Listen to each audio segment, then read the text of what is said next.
தமிழக பிரச்சினைகள் பற்றி பிரதமருக்கு கடிதம் எழுதியவுடன் அதிமுக, திமுக அரசுகள் அவற்றை மறந்து விடுவதாக பாமக இளைஞரணி தலைவர் அன்புமணி ராமதாஸ் குற்றம் சாட்டியுள்ளார்.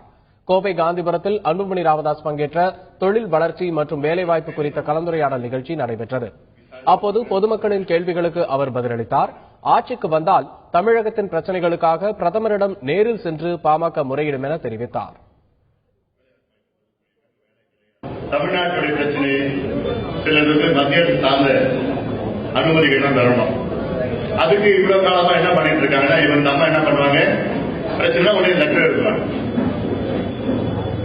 அடுத்த பிரச்சனை மறுபடியும் லெட்டர் எழுதுவாங்க. இந்த லெட்டர் எடுத்து அடுத்த நாள் பேப்பர்ல ஹெட்லைன் கடிதம் எழுதினார் ஜெயலலிதா, பிரதமர் கடிதம் எழுதினார். அது ஒரு ஃபாலோ பண்ணணும். ரொம்ப மக்கள் நீங்க போராட்டீங்கன்னா என்ன பண்ணுவாங்க, சட்டமன்றத்தில் ஒரு தீர்மானம் நிறைவேற்றுவாங்க. அப்போது சட்டமன்ற தீர்மானத்தை நிறைவேற்றினா அப்படின்னு செய்தி வரும். அதுக்கப்புறம் என்ன நடந்தது, நீங்களும் மறந்துடுவீங்க, அவங்களும் மறந்துடுவாங்க. நான் அப்படின்னு போறல கடிதம் எழுதுவேன். அது நடக்கலன்னா ரெண்டாவது தீர்மானம் போடுவோம்.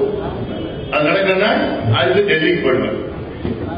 கேட்பேன், முக்கியமான தமிழ்நாட்டுடைய உரிமை கிடைக்கும். அப்படி செய்யலன்னா பிரதமர் வீட்டு வெளியில உட்காந்துருப்பேன், தலையில உட்காந்து